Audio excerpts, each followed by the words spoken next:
Hello friends, welcome back to my channel. तो आज हम डिस्कस करते हैं प्राइस एक्शन के एडवांस कॉन्सेप्ट और स्टॉप लॉस हंटिंग। हम इन दोनों को कोलैब करेंगे। तो पहले हम अंडरस्टैंड करते हैं प्राइस एक्शन होता क्या है। प्राइस, अब मैं आपको इसके वर्ड से समझ आ जाएगा। प्राइस एक्शन, प्राइस जो है उसकी जो एक्शन, उसका जो मूवमेंट है उसी को हम प्राइस एक्शन बोलते हैं। और अप ट्रेंड का प्राइस एक्शन कैसा होता है? जब हायर हाई बनते हैं ट्रेडर्स, आपको ये बेसिक नॉलेज पता होगी। जब हायर हाई बनते हैं तो जब इसका, जैसे ये देखो यहाँ से इसने ये अपना हाई बनाया, फिर इसका ये जो हाई है, इसका जो नेक्स्ट हाई है, ये जो नेक्स्ट हाई है, इस हाई से हमेशा ऊपर होना चाहिए ट्रेडर्स। इस हाई से हमेशा ऊपर होना चाहिए। और इसका ये अब ये जो नेक्स्ट हाई बनाएगा, ये इसके प्रीवियस वाला जो हाई है इससे ऊपर होना चाहिए। ये इसका प्रीवियस हाई है और तो ये हाई इससे ऊपर है, जिससे इसका ये हायर हाई का पैटर्न बनता है कि हर बार ये हमेशा अपने प्रीवियस हाई को ब्रेकआउट देता है। ट्रेडर हर बार अपने प्रीवियस हाई को ये ब्रेकआउट देता है, ये प्रीवियस हाई को ब्रेकआउट देता है। तो इसे ही हमें हायर हाई का पैटर्न कहते हैं। और अब लोअर लो का पैटर्न कैसे होता है वो आपको बताता हूँ। तो मार्केट जब अप ट्रेंड में होता है तो वैसा हायर हाई का पैटर्न बनाता है, और मार्केट जब लोअर ट्रेंड में होता है तो मार्केट लोअर लो का पैटर्न बनाता है। मार्केट अपना लो बनाता है, फिर एक इसका छोटा सा लो बनता है, फिर ये अपने प्रीवियस लो को ब्रेक करता है, फिर ये एक रिट्रेसमेंट करता है, फिर अपने प्रीवियस लो को ब्रेक करता है, फिर ये एक रिट्रेसमेंट करता है, फिर ये अपने प्रीवियस लो को ब्रेक करता है। आई होप तो ये हमेशा जो उसका ये लो होता है, ये लो को अपने ब्रेक करता है, फिर एक लोअर लो का पैटर्न बनाता है। ये लो फिर इसका लोअर लो हो गया, मतलब इस लो के भी नीचे लो हो गया ट्रेडर्स। फिर इसने जो लो बनाया है इस लो को फिर ब्रेक करता है, फिर इस लो के नीचे एक और लो बनाता है। तो इसको हम कहते हैं लोअर लो ट्रेडर्स, लोअर लो पैटर्न, जिसमें ये डाउन ट्रेंड में होता है तो मार्केट ऐसे मूव करता है। तो ये बेसिक अंडरस्टैंडिंग होगी प्राइस एक्शन की। अप ट्रेंड में मार्केट कैसे मूव करता है और डाउन ट्रेंड में मार्केट कैसे मूव करता है। अब मैं आपको स्टॉप लॉस की बेसिक अंडरस्टैंडिंग बता दूं। तो ट्रेडर्स, अब हम बात करते हैं स्टॉप लॉस के बारे में। स्टॉप लॉस को हम टारगेट कैसे करते हैं, तो इसमें हम पहले स्टॉप लॉस, इसमें ये जो मैं आपको बताने वाला हूँ, इसमें हमें स्टॉप लॉस को पहले बनने देना है। सुबह के पहले 2-2.5 घंटे में हम मार्केट में स्टॉप लॉस बनने देंगे। मार्केट, अब मैं आपको बताता हूँ, देखो मार्केट ने सुबह, अब मैं आपको हर दिन का आपको गिनाता हूँ।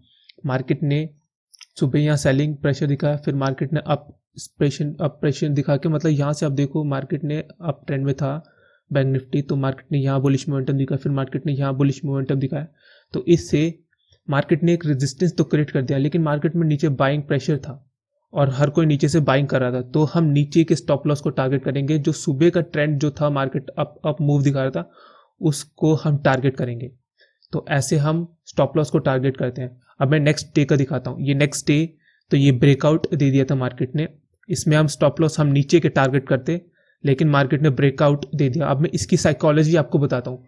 हम प्रीवियस डे देखेंगे, और मार्केट हमेशा, आपको मैं ट्रेडर से बताता हूँ, मार्केट जो चार्ट प्रीवियस डे होता है, जैसे आप देखो यहाँ पर इतनी स्ट्रॉन्ग सेलिंग हुई है।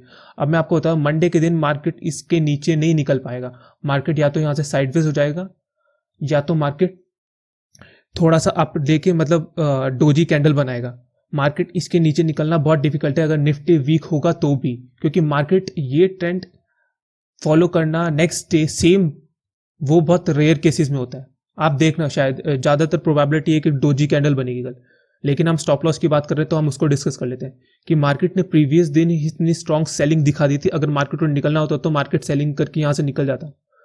इसलिए मार्केट ने जब नेक्स्ट डे सडनली ये कैंडल 50 मिनट की यहाँ पर पहुंच गई, तो अब यहाँ से इसका नीचे आना डिफिकल्ट था। जो एक्सपीरियंस ट्रेडर है वो इसे समझ रहे होंगे, जिन्होंने मार्केट में थोड़ा 6 से 1 साल दे दिया है, कि मार्केट हमेशा चार्ट को रिपीट नहीं करेगा। अब मार्केट ने यहाँ पर 1 घंटा स्पेंड किया, फिर इसने वापस से ले लिए, फिर इसने 1.5 घंटा स्पेंड किया, फिर इसने अप के ऐसे ले लिए। मतलब मार्केट यहाँ पर ऐसे बनाए ऊपर के, फिर ऊपर कैसे ले लिए, फिर इसने नीचे आया, ऊपर के एसएल बनाए, फिर इसने ऊपर कैसे ले लिए, फिर इसने एसएल बनाए, फिर ऊपर कैसे ले लिए, फिर इसने एसएल बनाए, ऊपर कैसे ले लिए। तो ट्रेडर्स, ये आपको अंडरस्टैंडिंग हो रही होगी कि एसएल हम कैसे रीडिंग करते हैं। अब मैं आपको प्रीवियस दिन का भी दिखाता हूँ एक बार और ट्रेडर्स, इसमें जो हम ये एक आप मान लो, ये इसके थ्रू आप स्टॉप लॉस हंटिंग और प्राइस एक्शन के थ्रू अपनी कोई भी स्ट्रैटेजी बना सकते हो। बस मैं आपको चार्ट रीडिंग का और स्टॉप लॉस हंटिंग को कोलैब करके आपको बता रहा हूँ कि कैसे आप एक परफेक्ट ट्रेड ले सकते हो, लेकिन आपको डिसाइड करना पड़ेगा कि आप दिन में सिर्फ 2 ही ट्रेड लोगे। ये आपको लिमिट करना पड़ेगा और आपको स्टॉप लॉस भी लिमिट करना पड़ेगा कि एक ट्रेड में आप कितने स्टॉप लॉस लेने वाले हो, 1000 लेने वाले हो या 500 लेने वाले हो। तो ट्रेडर्स आपको ये अंडरस्टैंडिंग होनी चाहिए पहले ही क्लियर कि आपको कितना स्टॉप लॉस लेना है। तो मैं आपको बताता हूँ कि ये जो ट्रेंडिंग डे था ये सिर्फ ट्रेंडिंग डे सिर्फ 30% आते हैं मार्केट में, 30%। और हाँ, और जो साइडवेज होते हैं मतलब मार्केट या ऊपर जाएगा नीचे जाएगा तो ये होते हैं 70% मार्केट में। तो हम इस 70% वालों को फोकस करेंगे क्योंकि 30% वाले को हम नहीं करेंगे क्योंकि ये सिर्फ कम होते हैं। तो हम मैक्सिमम वाले को 70% पे फोकस करेंगे। तो अब मैं आपको प्रीवियस डे के चार्ट बताता हूँ कि उनमें क्या है। तो ट्रेडर इसका पहला रूल है हमें कि प्रीवियस डे के हाई और लो और रेजिस्टेंस हाई और लो मतलब डे हाई और डे लो मार्क करने पड़ेंगे। इसके लिए हमें डे हाई और डे लो हमने ये मार्क कर दिया, डे हाई। तो ट्रेडर्स इसके लिए हमें 1 या 2 घंटे मार्केट में पहले रुकना पड़ेगा, वेट करना पड़ेगा कि मार्केट को पहले एसएल बनाने देंगे, एक डायरेक्शन मूव करने देंगे। और हम पहला रूल है मार्केट को हमें 1 या 2 घंटे मार्केट में रुकने देंगे, मार्केट को पहले एसएल बना देंगे। दूसरा पॉइंट है इसका इंपॉर्टेंट, आपको हमेशा प्रीवियस डे हाई रेजिस्टेंस पे हमेशा सेल करना है, प्रीवियस डे लो जो सपोर्ट है उस पर हमेशा हमें बाय करना है। तो ये दूसरा रूल है। तो इसमें हम देखो, अब मैं आपको दिखाता हूँ अंडरस्टैंडिंग कि मार्केट ने यहाँ से ऊपर गया, ये मार्केट में 15 मिनट की कैंडल है, ये मार्केट ने 1 घंटा स्पेंड कर दिया और ये क्या था प्रीवियस डे का रेजिस्टेंस। जब भी एक 15 मिनट की रेड कैंडल बन जाए तो आप इस पर एंट्री ले सकते हो ट्रेडर्स, छोटे एक्सेल के साथ। 25 पॉइंट से ज़्यादा का एक्सेल नहीं होना चाहिए। और देखो मार्केट ने ये नीचे कैसे बनाया तो आपका टारगेट फर्स्ट ये होना चाहिए था। मार्केट ने इन कैसे ले लिए और फिर मार्केट साइडवेज हो गया। अब ये हो गया सपोर्ट पे। अब इसने मार्केट ने ऊपर कैसे बना लिया, मार्केट ने यहाँ पर एक स्ट्रॉन्ग पिन बार भी बना दी और फिर मार्केट ने यहाँ से धीरे धीरे ऊपर कैसे लेता गया 50% तक। लेकिन आपको ये अंडरस्टैंडिंग होनी चाहिए ट्रेडर्स, मार्केट ने अगर एक बार बड़ा मूव दे दिया तो आप दूसरे बड़े मूव की एक्सपेक्टेशन मत रखना क्योंकि वो नहीं आता। वो बहुत रेयर केसेस में होता है कि मार्केट ने इतना बड़ा डाउन मूव देने के बाद मार्केट टोटली रिकवर कर गया। तो अगर एक बार बड़ा मूव मार्केट में आ गया तो ट्रेडर्स आपको दूसरे बड़े मूव की एक्सपेक्ट नहीं करना। अब प्रीवियस डे का मैं आपको दिखाता हूँ। ये देखो मार्केट ने सडनली एक गैप डाउन होके इतना बुलिश मोमेंटम दिखाया, मार्केट ने नीचे कैसल बना दी और 1 2 3 4 5 1 घंटा मार्केट ने स्पेंड कर लिया। ये है प्रीवियस डे की क्लोजिंग प्राइस, रेजिस्टेंस की तरह एक्ट किया और मार्केट यहाँ से आ गया नीचे इनकी स्टॉप लॉस लेने।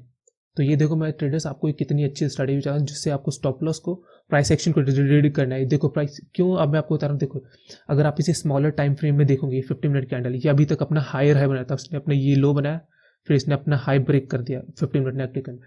लेकिन इस पॉइंट पर इसने अपना लो ब्रेक किया ट्रेडर्स 15 मिनट पे अपना प्राइस एक्शन इसने इस पॉइंट पे, अगर आप स्मॉलर टाइम फ्रेम पे जाओगे तो इसने इस पॉइंट पे रेजिस्टेंस पर ये वाला फॉर्मेशन किया है जिसने इसने अपना ये लो बना के ये ब्रेक किया। 3 मिनट के टाइम फ्रेम पे अगर इधर पे जाओगे, लेकिन 15 मिनट पर एक रेड कैंडल जरूर होनी चाहिए ट्रेडर्स इस ट्रेड को एग्जीक्यूट करने के लिए।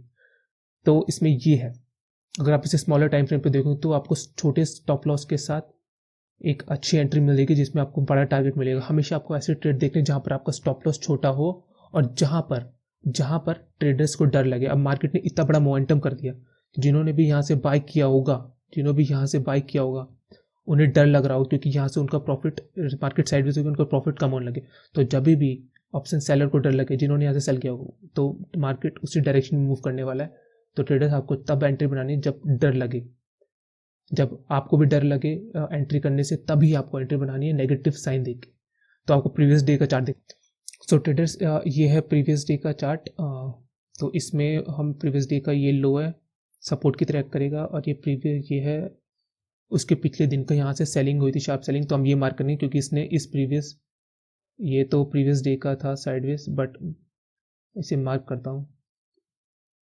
तो ये तो प्रीवियस डे का हाई, तो मार्केट ने वो क्लोजिंग हुई थी तो ये रेजिस्टेंस था और ये इसका पहला रेजिस्टेंस है, ये दूसरा रेजिस्टेंस था। तो मार्केट ने यहाँ ओपन हुआ, फिर पहले मार्केट ने यहाँ से सेलिंग प्रेशर दिया तो 45 मिनट तक ऑलमोस्ट। अभी कहाँ पर आ गया अपने सपोर्ट पर, तो मार्केट ने ऊपर के एसएल बना दिए, सपोर्ट पे आ गए। तो यहाँ पर आपको 15 मिनट की कैंडल देखनी है। 15 मिनट की कैंडल क्लोज होती है, आपको 15 मिनट की ग्रीन कैंडल क्लोज होती है, आपको एक एंट्री बनानी है। अगर स्मॉलर टाइम फ्रेम पे देखूंगा 3 मिनट पे, तो आपको ये वाला पैटर्न मिलेगा जैसे मैं आपको बता रहा था। 3 मिनट पे ही ये डब्ल्यू पैटर्न मिलेगा आपको 3 मिनट में। तो ट्रेडर्स आपको 3 मिनट पे मैं इसलिए देखने बोला क्योंकि वहाँ से आपको स्टॉप लॉस छोटा मिलेगा और आपको टारगेट बड़े मिलेंगे। जब आपको टारगेट बड़े मिलेंगे और स्टॉप लॉस छोटा मिलेगा तभी आप प्रॉफिटेबल ट्रेडर बन पाओगे। और आपको 2 ट्रेड से ज़्यादा नहीं लेने, मैं बार बार रिपीट कर रहा हूँ। सो ट्रेडर्स मार्केट में नेक्स्ट डे ये था इसका प्रीवियस हाई और ये इसका लो, मार्केट गैप अप ओपन हुआ। लेकिन आप ये देखो यहाँ पर मार्केट कर क्या है, मार्केट ने यहाँ से एक सेलिंग प्रेशर दिखाया, फिर मार्केट ने यहाँ पर एक बुलिश मोमेंटम 50 मिनट की कैंडल क्लोजिंग थी। लेकिन मार्केट को अगर ऊपर जाना होता है, देखो अब मैं ट्रेडर्स आपको दिखाता हूँ, मार्केट को अगर ऊपर जाना होता यहाँ से तो फिर मार्केट को ये वाला मोमेंटम यहाँ पर रिपीट करना पड़ता आपको। अगर मार्केट को ऊपर जाना होता है जब भी, तो मार्केट को ये देखो यहाँ की जो 15 मिनट की कैंडल है इसकी नेक्स्ट कैंडल ही रिवर्स कर दी। नेक्स्ट कैंडल इतनी स्ट्रॉन्ग ग्रीन बनी जो पूरी रेड कैंडल का टेकआउट कर ली। तो ट्रेडर्स आपको ये अंडरस्टैंड करना पड़ेगा, अगर बाइंग मोमेंटम में मार्केट को ऊपर निकलना है तो सडनली ऊपर निकलना पड़ेगा। लेकिन अगर वो टाइम स्पेंड करने लगा ऐसे जिग और अभी तक मार्केट ने कोई बड़ा मोमेंटम नहीं दिया थी, ये सिर्फ 100 पॉइंट का मोमेंटम हुआ था, देखोगे 5 से 400 तक, 100 पॉइंट तक, इसका मतलब मार्केट में एक बड़ा मोमेंटम पेंडिंग था। अगर मार्केट यहाँ से ऊपर नहीं जा रहा तो यहाँ पर जो लोग बाइंग एग्जीक्यूट कर रहे हैं, यहाँ पर जो लोग बाइंग एग्जीक्यूट कर रहे हैं, मार्केट उनका ऐसे लेने वाला, मार्केट सडनली एक बड़ी कैंडल बना दी जिससे उनका एसएल ट्रिगर हो गया। तो ये था, तो हमें ऐसे एसएल ट्रेडिंग को देखना पड़ेगा traders. So thank you traders, I hope आपको सेशन समझ आएगा और आपको कोई भी डाउट हो तो आप कमेंट कर सकते हैं। सो इस सेशन को यहीं पे ओवर करते हैं।